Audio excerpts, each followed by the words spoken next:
That kind of data was important because it makes a difference in terms of how we push the shows at the theater and the kind of events and things that we want to do. Next chart. So you're going to see charts like this frequently, and I'll explain it first, and then we'll go into the details. Basically, if you recall, you were asked to rank these different elements in your order. This is my number one thing, this is my number two thing, my number three thing. And so the gold is the number one item that people picked as number one, number two, number three. And by taking approximately half of the numbers, you get a real sense of what was valued versus not valued within it. In this case, the theater and the gymnasium facility here that is highly valued. Pool's right behind it. The library that's here is right behind it. And then finally, the multi-purpose rooms that are back here on the other side of the theater. We also have sports courts here. How many people knew that we had sports courts? Tennis courts, yes. How about a sports court? Basketball, volleyball? I didn't know it till I started this process, so it's kind of surprised me. Anyway, we have those, but you can see they're not valued as highly as the other elements of the DesertView complex. Next chart. So that's kind of the overall. Let's go into the specific segments. So this is the theater. The first question we ask is, how many times do you come and attend an event here? Obviously, about one or so a month is the way it goes, but there are some folks who spend a lot of time.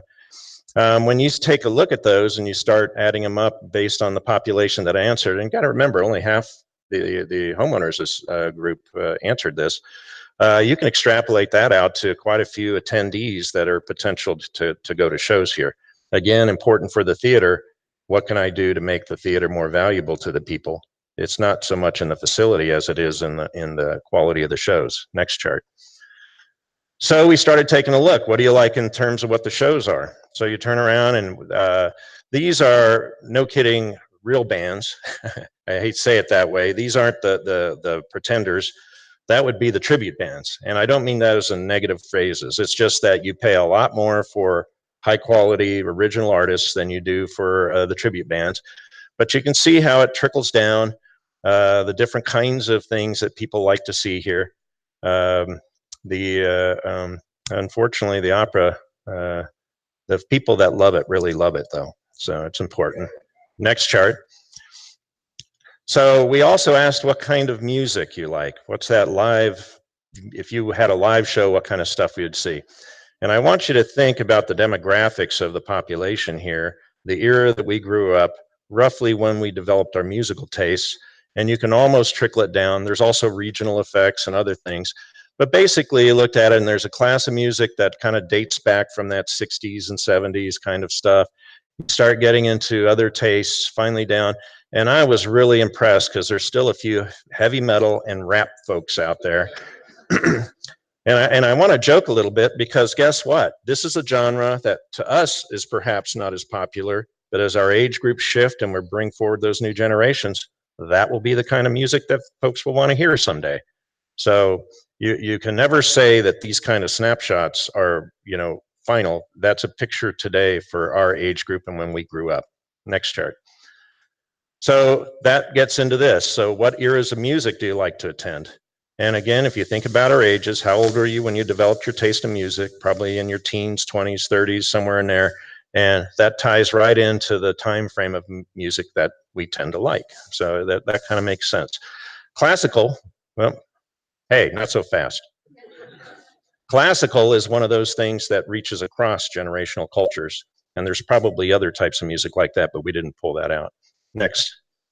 So going back to kind of the idea, now we're looking and trying to figure out what the tickets cost, right? What are people willing to pay for tickets? And this chart represents the number of people that responded into each of these categories. So you can see it goes from 50 down to about 30%.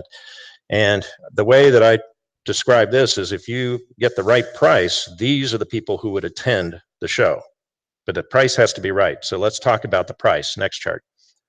So here, this is a busy chart, so I'm going to spend a few seconds explaining it.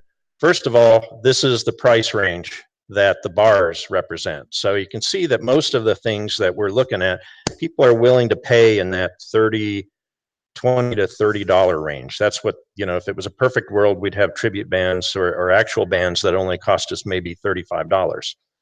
Anybody that's gone to a real concert outside of this world knows that those tickets can be higher. Well, when you look up here, these are the highest prices that somebody put down that they were willing to pay. Now, that was one person, but if you kind of compare those $100 tickets and then look at the shows. So here's a national band, $100, the musicals, theater plays, operas, large productions, and maybe famous productions are going to cost more. Folks recognize that. And a sign here where the gold bar is higher than the blue bar, that indicates that people are actually willing to pay more for that than just the average would indicate. But in the end, being who we are, we really wish we could have cheap but really good shows. So next chart. We also asked where people went. And this was like, if you go off campus for entertainment, where do you go? This is the Gaslight down here off of Oracle. That's a pretty popular place.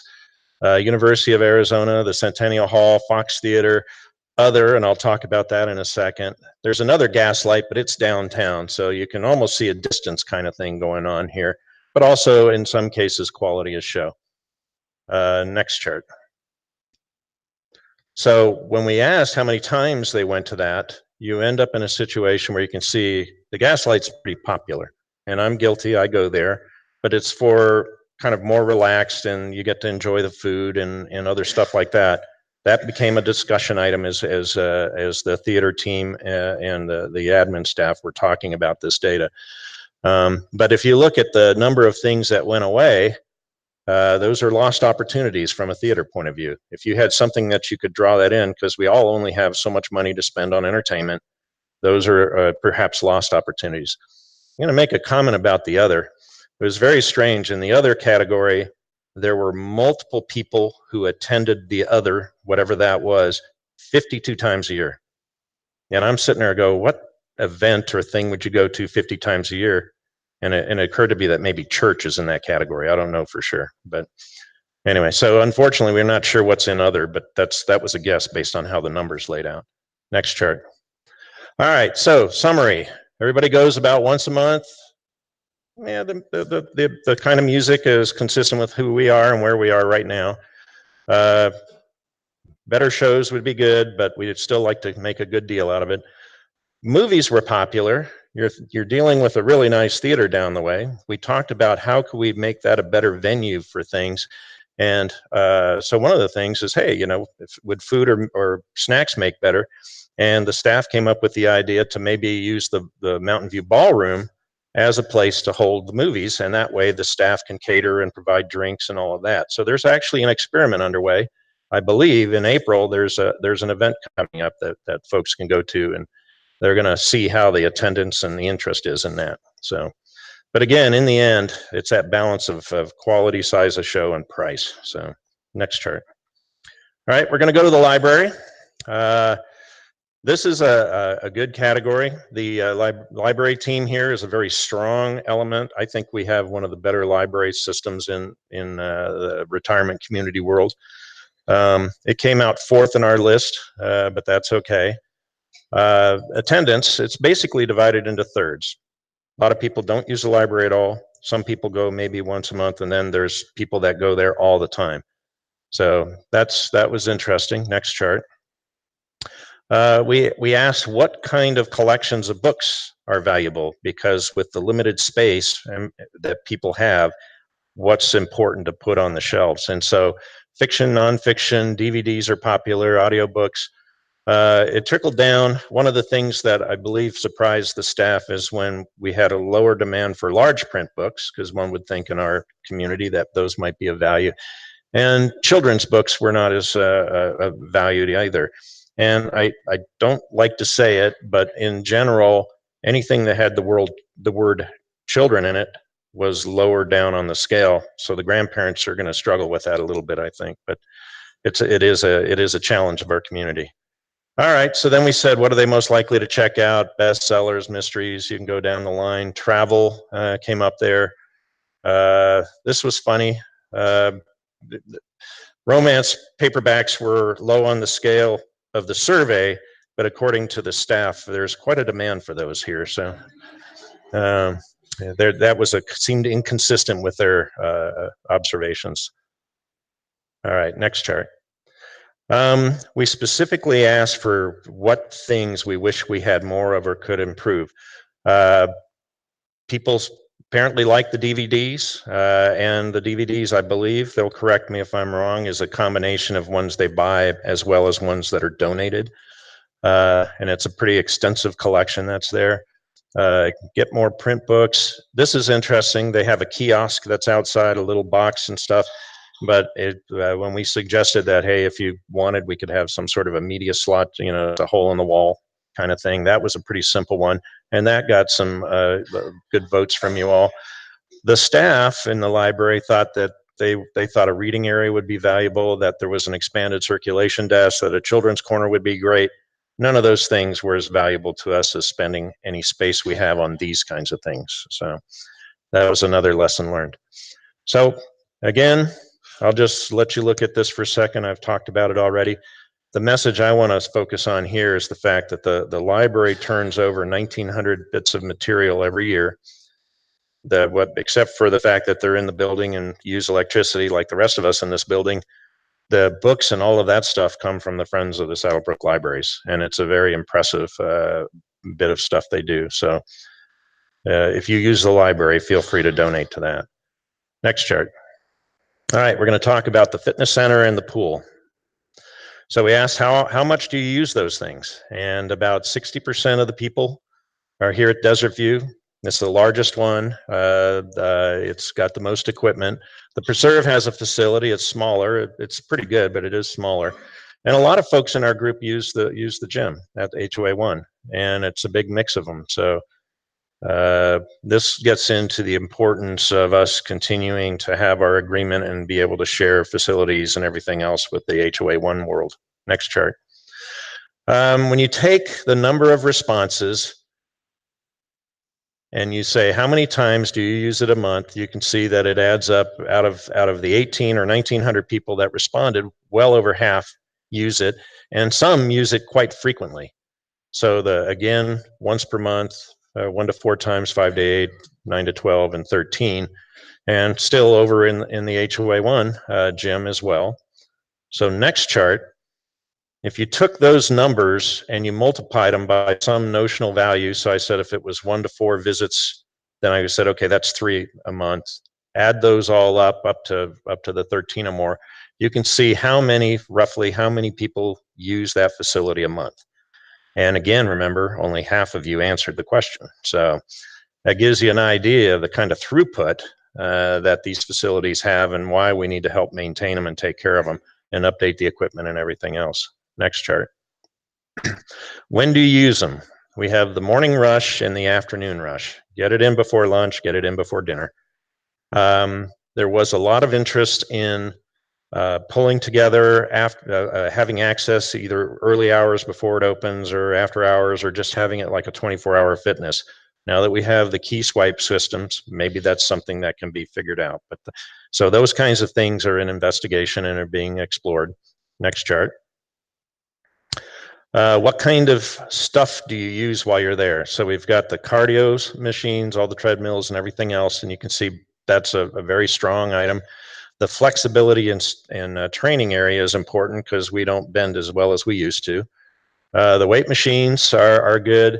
And then over in the stretching area is also where the free weights are and where the coached paid one-on-one training goes on. And that combination, we heard about from multiple sources that was a source of frustration and also took up room within the space. So we all can agree that there's probably not enough of the right kind of equipment when I want to use it. And we wish we had more.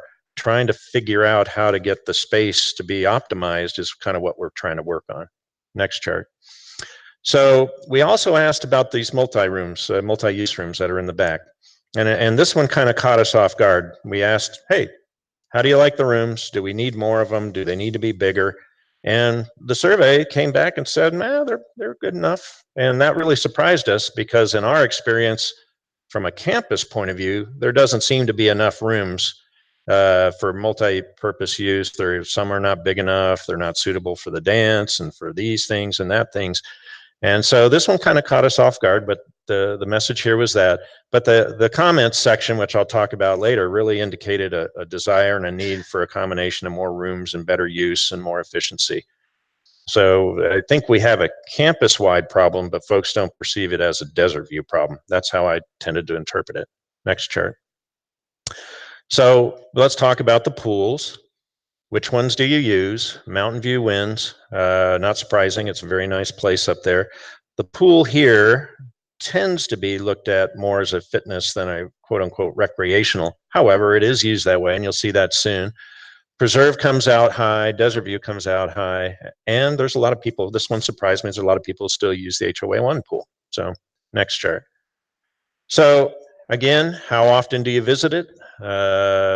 Lots of oneers, 1 to 4s, some 5 to 8s. I want to point out the greens up here on these two, because as we go to the next slide, you'll notice that those will pump up the numbers that it goes. And you got to remember, green says I visited 13 or more times, so several times a week during the course of a month. Next chart.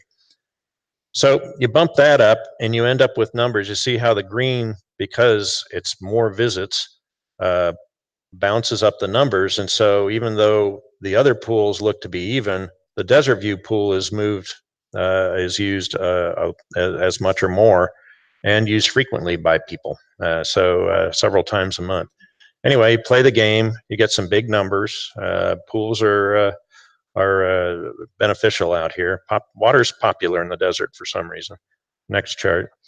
So what do I do when I'm at the pool? I like to hang out in the water and float. I'm cooling off and I'm enjoying it.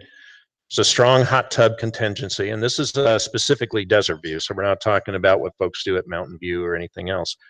You turn around. These two are kind of ones that are interesting because a lot of people come here and do fitness stuff, even though they do teach water fitness classes, I believe, up at Mountain View. And the lap swimming is very strong. And if you look, lap swimming, very first, remember, number one priority for many people, more so than any of these other lists, was the lap swimming. We also enjoy sunbathing. If you notice, it's secondary, tertiary, so on. So, I go to the pool, I get wet, and then I hang out in the sun. So, and again, children hours didn't quite make it quite so high. Next. So we asked for some specific questions about upgrades. How do you vote on these upgrades? Remember, first priority for a lot of people was a new indoor swimming pool. Now that was interesting because that's not a cheap investment, right? So needed to know, but hugely popular when you combine first and second was some sort of shade structure. So don't leave me out there in the sun. Shade structure over the tub, third place, and then some sort of a cover shaded lap pool on the existing pool was that. So you look at here and you say, okay, if we were going to try to do something, we need to figure out to provide some level of shade. What that means and how you implement it is still to be determined. And then right there behind it is that indoor swimming pool. Next. So then we talk about the courts. Again, I had no idea we had a multi-use sports court behind us, right on the other side of this wall. And you can see they're really cherished by the community. We have tennis courts here. They are used, but they are not the favorite. And there's a combination of reasons for that, the way they were placed and the angles and some of that kind of stuff. So anyway, the courts here are way underutilized. So that's kind of the message. Next chart. Everything I just said. Next chart. So we created some specific questions on just some items that we thought might be of interest to the community. Next chart. So we asked everybody, hey, what do you think if we had some sort of a walking loop? How many people walk here every day? And how many are like walking in the street every day? So we all have that same problem. Unfortunately, there's just not quite enough walking paths or ways to go. That leaves us all on the road. We were trying to figure out if maybe there was a way to create some sort of a walking loop in the facility. Playground, we asked about. The word children is in there. didn't get voted very high. Billiards, this was a mixed bag. There are people who love billiards here, but we have a really nice facility over at HOA 1. As long as we can continue to work with them, that'll be awesome. And then a picnic area. And we first put this on, we were thinking of some outdoor, maybe covered shaded pavilion, something that groups can have picnics in. I know a lot of us have unit parties, maybe in a cul-de-sac in our neighborhood or something like that. And a lot of people here have probably used the activity center over at HOA 1. Great facility, small, great when you can get access to it and do your thing. This will come up later in our discussion. Next chart. So let's talk about the comments. This was fun. So if you remember, question 27 was a blank. You could put in anything you wanted, and a lot of people did. We have all sorts of things. This was the general place where folks complained, praised, made comments about a whole variety of things. And so we had people were writing paragraphs. So we had to take those paragraphs and parse them in a way so that we could understand how those things fit into categories, so we could make sure. We ended up with 700 plus responses, which we then sorted into, gave some structure so we could figure it out. Next chart. So areas that were called, I've got some definitions here for things that seem weird. NA, people were just saying, thank you very much. No, I don't have a comment. Appreciate your effort, yada, yada. So there wasn't really much in that. The pickleballers stepped up. They were ready to jump in there. What the heck, all those kinds of things. And pool, fitness, budget, I'll talk about. New features. This was the wish list. We found all sorts of fun things in there.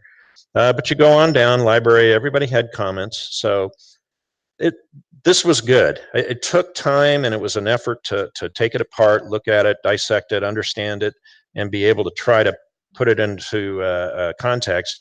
I highly recommend that everybody take the time to just go through the comments. It's long, it's painful, but it's also very interesting. So next chart. So this is my 1 or 5 bullet summary on each of these things. Pickleball, why the heck weren't we in the survey? We need more courts, we're bigger than tennis. But then there were people saying, don't let those pickleball bullies push you around. So, I mean, they came both ways. So that was funny. The pool. We have Saddlebrook Ranch Pool Envy.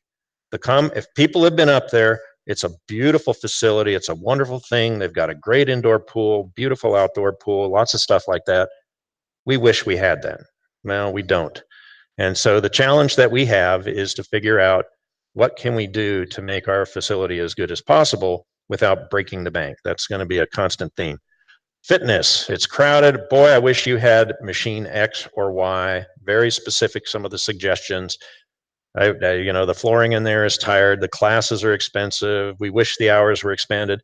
And we started to get the why not the preserve discussion. And people from the preserve are rightfully feeling like they're being left out.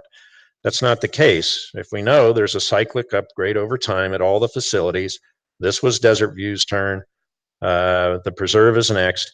However, one of the things that comes out of this list as we go through it are what things, even though we might consider them here, should be considered and maybe explored at the preserve as well. So it's good fodder for this and future things. So budgets, this was a big one to us. The committee kind of poured over this pretty importantly. We had a lot of people raise concerns. Please don't waste my money. I don't want to say, everything's fine. Don't do that. Have a clear plan, be selective, do the right thing, and don't duplicate what HOA 1 has, right? So all good advice. So we took that to heart. Theater, people love it. They got lots of ideas. Wish the sound system was better. There's stuff like that. A green room. They were obviously plants from the theater staff. That's my theory. They wish they had a green room. That's good. And issues of handicapped and safety were raised here. It's a big room, long distance between edge to edge. There's possible concerns about handicapped and safety.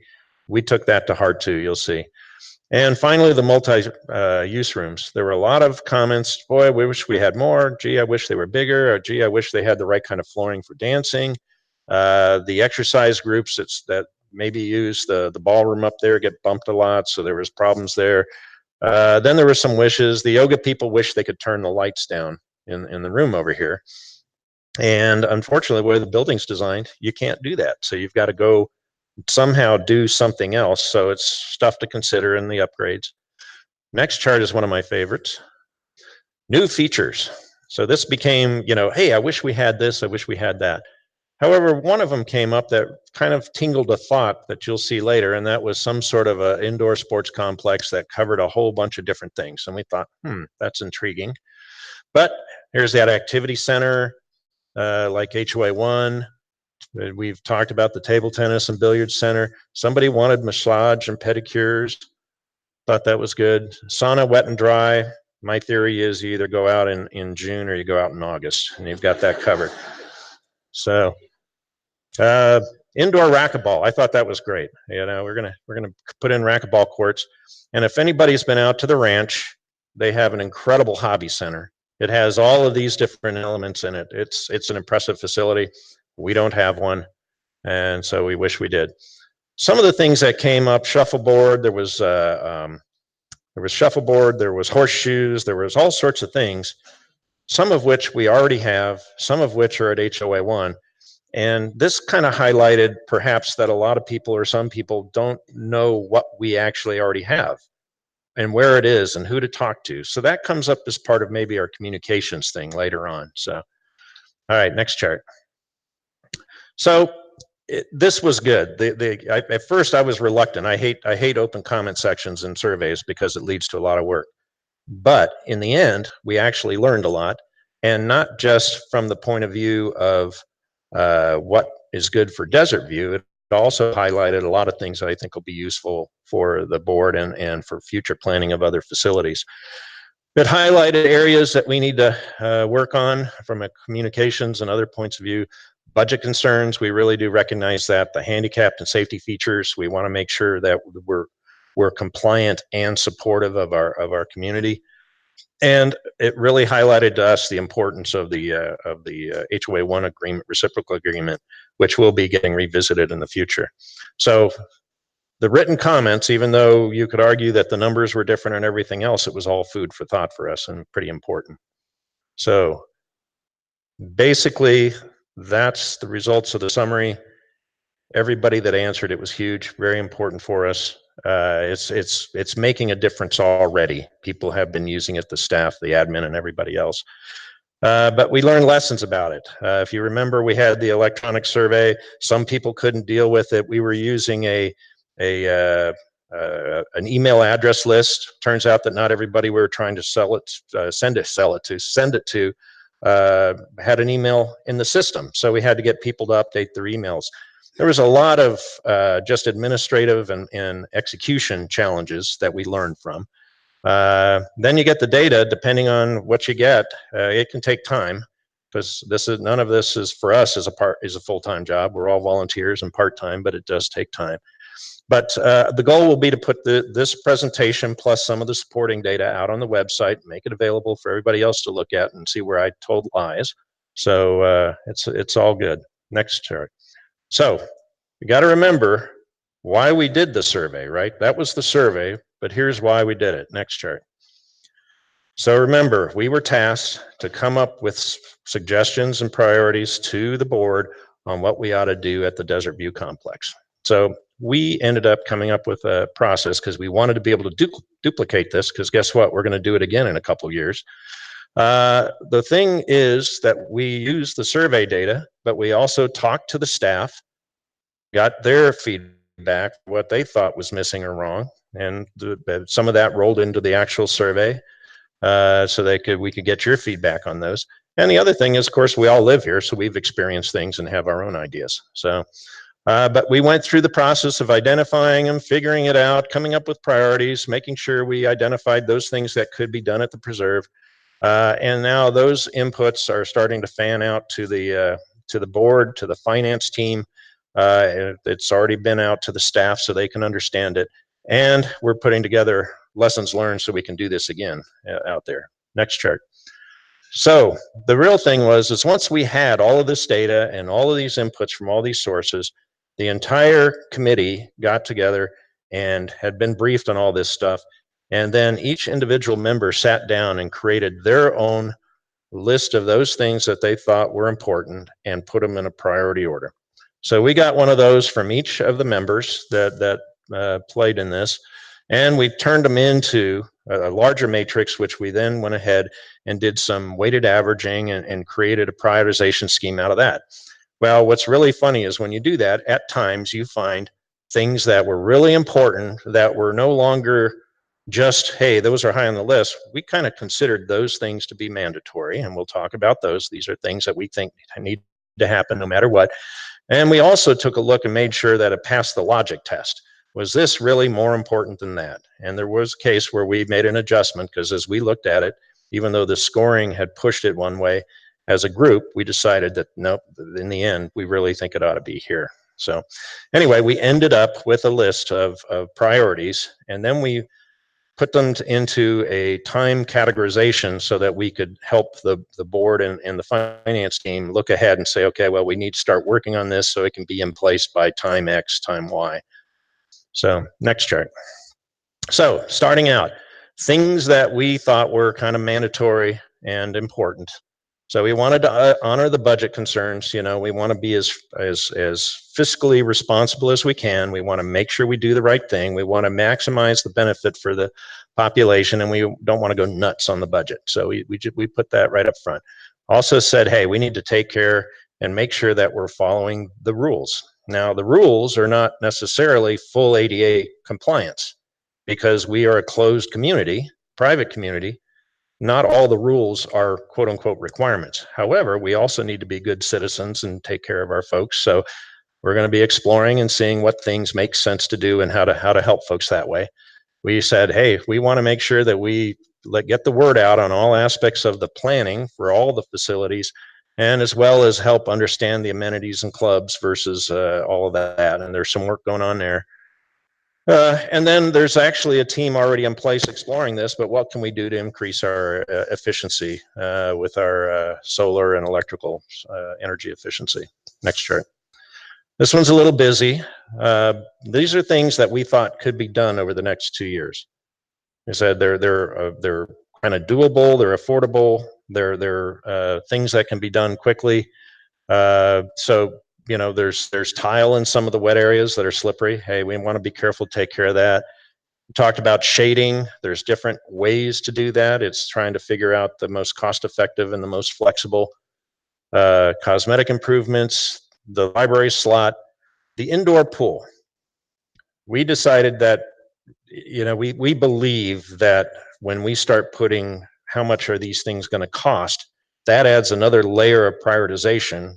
That, boy, what that really sounded good then, after I see the bill, may not sound as good now. So we need to start doing some cost estimates to try to figure out what's the reality of that, because people wanted it, but what's the reality of affording it? So tennis courts, pop was something that came up in discussions. It's something that is really quite simple to do. It's a couple of extra lines on the tennis courts. We've got tennis courts that are underutilized out here.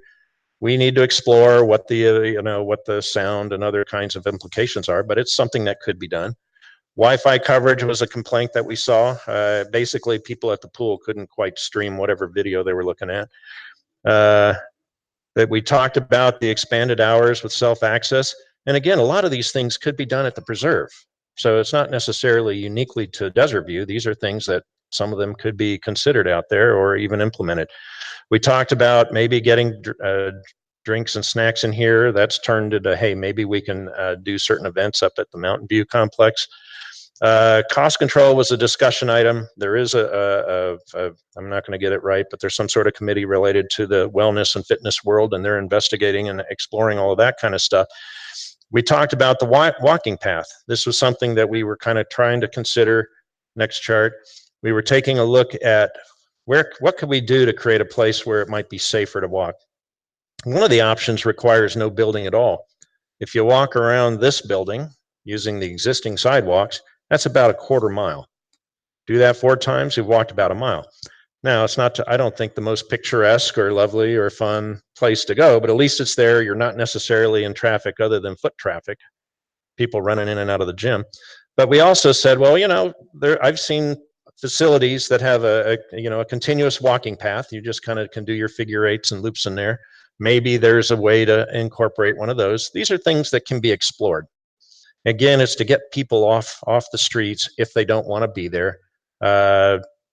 As you may or may not know, on this direction, there's a huge field down there. Well, it's a drainage thing, and that's just not going to work well for building a walking path or anything down there. So anyway, these are the challenges that we have. I mean, we are real estate challenged in this, in our world, and all of these things create challenges for us. Next chart. All right, so midterm completion, more out there in the 2022 time frame. That's about the time frame that the reciprocal agreement is due to be updated. Apparently, there's a lot of verbiage and things in there because the original one was done when Robeson was in charge. So there's all these RCI or Robeson Corporation requirements and wording and everything else. So it needs to be rewritten anyway. And so again, we believe from a committee point of view that that's something that we need to actively pursue and make sure happens. Fitness, their equipment is laid out in the fitness area the way it is because that's where the plugs are for the machines. It's a concrete floor. You can't drill a hole and put the plug in a different place. So trying to figure out how we can get the electrical in there in a way that allows the staff flexibility to put equipment in a more efficient place is something that we need to explore. Going to talk a little bit about this. So this was the suggestion that came up, said, hey, what if we had some sort of a multi-use fitness facility focused on fitness? You could think of it as a separate or expanded part of the fitness, the gym and all that kind of stuff. But remember, we were sitting there looking at this whole rack of problems. So we started to explore and think about, what if we had a fitness facility that was more than just fitness? It was multi-use. And the intention was to incorporate a whole bunch of features and have it be flexible enough to allow us to use it to cover and mitigate a lot of the problems that we were tripping over as we went through the survey and talking to people. So next chart. So I'm going to describe what we call a multi-use activity center. This is a vision, and maybe you call it a proposal, but we think that perhaps there's a need for a new building somewhere in the campus. If it's here, it covers aspects of a lot of the problems that are associated with this facility, but not necessarily, it doesn't necessarily all have to be here. But we picked a size, and I'll show you later why. We've been told perhaps that's too small already. But right behind here, remember our sports court is back there, so we could put it back there and replace the sports court. You need it to have the partitioning and lighting to serve a bunch of purposes, and the space can be adjusted and used, and if you designed it correctly, it could be used day or night. So these are all the different functions and features that could be in there. It's not necessarily a separate room for every one of those, but if you designed it correctly and you thought it through carefully, you could hold or support all of these kinds of things that this community needs to be able to grow and to take advantage of things people want to do. So let's go to the next chart. Remember, the sports courts are here. That 7,000 square feet was a rough measurement of that. That's where that number came from. And it turns out that this is whatever it is, pre-tensioned concrete base that's been covered over by other stuff. So there's a chunk of concrete there that could be used. You may not know it, but underneath where it says additional parking, that's just an open field. And so one of the things that we discovered is that the county has regulations on the size of the building dictates how much parking space you need. So if we add to the facility, there's a likelihood that we'll be required to add parking, whether we actually used it or not. So there, we talk about maybe doing that. And again, there's not necessarily, doesn't have to be here, but remember our thought process is, what are we talking about for the DesertView complex? It could be done out at the preserve. So that's kind of where it could be. Next chart. This is what it could be in terms of its capability. So if you designed it smartly and you had partitions that could be rolled out of the way, put back in place. If you had the right number of doors that all had our badge swipe access, if you built in a kitchen area, if you had a place that would be semi-permanent for the, you know, the hand barbells and dumbbell kind of things, you could have a facility that you could configure depending on what those days' events are that would allow you to really flex and go with what you needed for that day. So, I mean, if you had dance stuff going on, if you needed other rooms, if you just needed all small rooms that day, there's a lot of things. Now, none of this is easy. I'm not saying that this is magic and it can be done. It could be expensive, but that's until we explore it and understand it. Then we'll know what we're getting into, and then we can decide if it's worth it or not. So this is kind of the vision of what we were thinking when we talk about the multi-use activity center. But having the kitchen area and being able to hold large parties indoors and all of that is something that a lot of people would find attractive. So, and cover a lot of the problems that we think we were having as we looked across the whole spectrum of things. Next chart. So long-term completion, expanding the fitness area. If you move the free weights and the personal trainers out into that facility, the MUAC kind of facility, then you've opened up the space in this gym. And if we have the electrical in the right places, then you have some flexibility with how you set that up without necessarily adding to the room. Because adding a small extension to this existing building, there's a lot of concern that that would be very expensive and perhaps a challenge. But anyway, the activity center, multi-room for those, all of these kinds of things are things that we think are important. How we get them, how we put them together, and where they are is all a challenge. Certain things like the theater work and right now the library work, that's kind of something that we think would be here. There could be over time a library annex, if you want to call it, out at the preserve, similar to what we have up at Mountain View. But again, space is at a premium. Where do you put it? So that's the challenge. Next chart. So this is the communications discussion. As we went through, we turned around and it really thought that, hey, more is better. And then there's also the question of more in which way, because all of us get our news about the community in different ways. The favorite one is the grapevine. Everybody loves to talk about what's happening, whether they know if it's true or not. So it's fun. Anyway, so things that are important, we need to make sure folks understand. The budget concerns, when you read the comments, it was like they thought we were randomly trying to figure out ways to spend money. And I don't think the community really understood that this was more part of a cyclic process rather than something we were just doing for the fun of it. So communications on that kind of stuff needs to happen.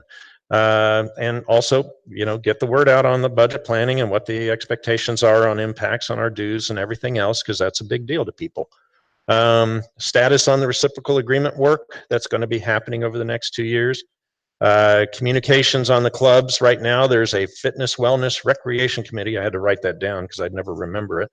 They're at work right now trying to understand the relationship and activities and costs and everything of all of that different function right now. That's going to be going on. So you probably have seen mentions of it in the different publications that we put out. That needs to continue. It's going to be important. What I really felt like is we've been here long enough, and some folks have been here longer than others, that there's sort of this history of stuff that nobody knows how it happened. Some people might remember from way back when. Some of it was legacy from how Robeson made their arbitrary decisions. And so most of us really don't know why something is the way it is. And it turns out that there's a lot of things that we don't even know where certain things are. We get new people in, and even though I'm sure they're given a welcome package and everything else, I had no idea there were horseshoe courts over by the ball field, you know, all of that kind of stuff. So one of our suggestions is that, hey, we just have a series of articles. You can write them once, put them out maybe once every 2 years or something, and just keep reminding people and new people where they are. They can be online. You can say, hey, you want to go find out about things, you can go to this section. Anyway, these are just ideas that we had. But our message to the board was keep communicating. And I don't know, you folks probably just recently took the communication survey. That's kind of a first step towards that. So it's a good start. All right, finally, we're done. Survey supported both for the operations and what we're doing.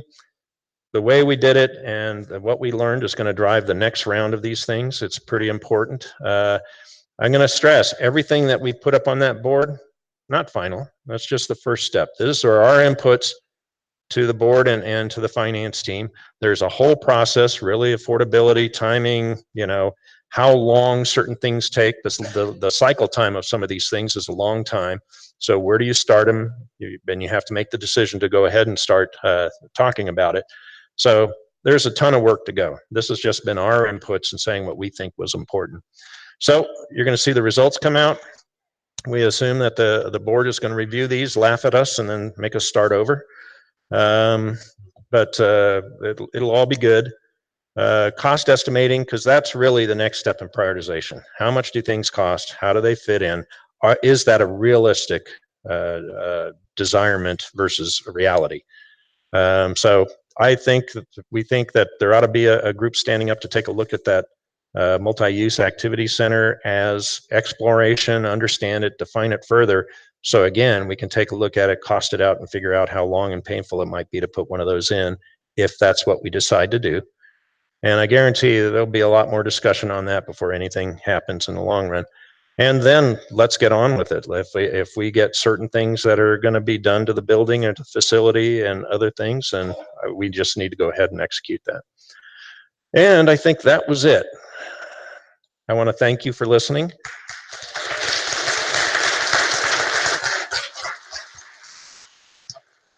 We will do our best to answer questions. We have microphones at either end.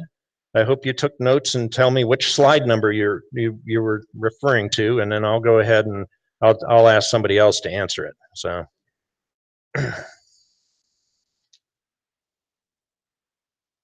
Did you take Unit 50 into your numbers and extrapolate that out? I'm sorry, say it again. Unit 50 is going to be a little bit more high density. It's close to DesertView. Was that taken into consideration in your estimates? It is, in the sense that we realize that the way we looked at it is that's adding more people to the community.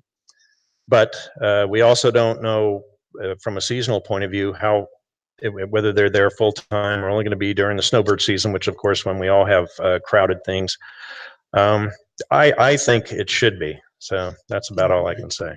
And I'm not feeling real good right now, so can you speed this up a little bit? We're almost done. Yeah, good. Go ahead. Hey, it's our librarians. Janet Fabio, I'm the director of the Saddlebrook Libraries, the 3 libraries here. Your question in the survey about how many visits to the library per month did not really reflect how heavily the libraries are used, so I just wanted to add that. On average, we loan out about 67,000 items every year, and the DesertView Library alone accounts for more than half that. The other comment I just wanted to make is that there was obviously a great deal of interest in the DVD collection, the movies and TV series, and that represents about 38% of the usage of the DesertView Library. If you add an annex at the preserve, that is not going to solve our problem of needing more space to expand those collections. Probably just multiply the problem. So I realize you're addressing all of those issues, but I just wanted to comment on that would not solve the desire to have expanded collections. We need to remove, as you said, about 1,900 items every year just to make space for new things. And so that reflects investment in those materials that we're not able to fully utilize. So thank you. Yeah. They get rid of those things because they just don't have room for them. So it's a challenge. Sir. Hi, Tom Hodges from Unit 24. Yeah. On slide 59, just a suggestion maybe on the approach on your next steps. Sure. Sometimes shamelessly plagiarizing is a really good way to go. Oh. We have the advantage of a lot of Saddlebrook residents that have lived, various places around the country, belong to, numerous clubs, facilities, fitness centers, those kinds of things. Sure. Maybe one of the next steps might be just asking the residents to participate in providing input in their experiences in other places that they've lived, to try to glean, some great ideas on facilities that have had to struggle with, the cost issues, that we're going to be facing versus, footprint and those kinds of things, whether it's the walking path or the multi-fitness center that you're talking about, those kinds of things. So one of the things that Mary didn't mention, but one of the sub teams that we have within the strategic planning committee is also surveying other communities and talking to them and sharing data in terms of what they do and their amenities and features and their lessons learned. So hopefully that kind of stuff can also roll in. But you're right, every bit of data we get can help us. So and to save time, money, and the effort, by the team. But great work on what you've done here. I worked in the corporate world for several years, so I can appreciate a little bit about what you've been through. Well, so, thank you. Yeah. Appreciate that. Any other questions? All right. Well, thank you very much for coming. I appreciate your attendance.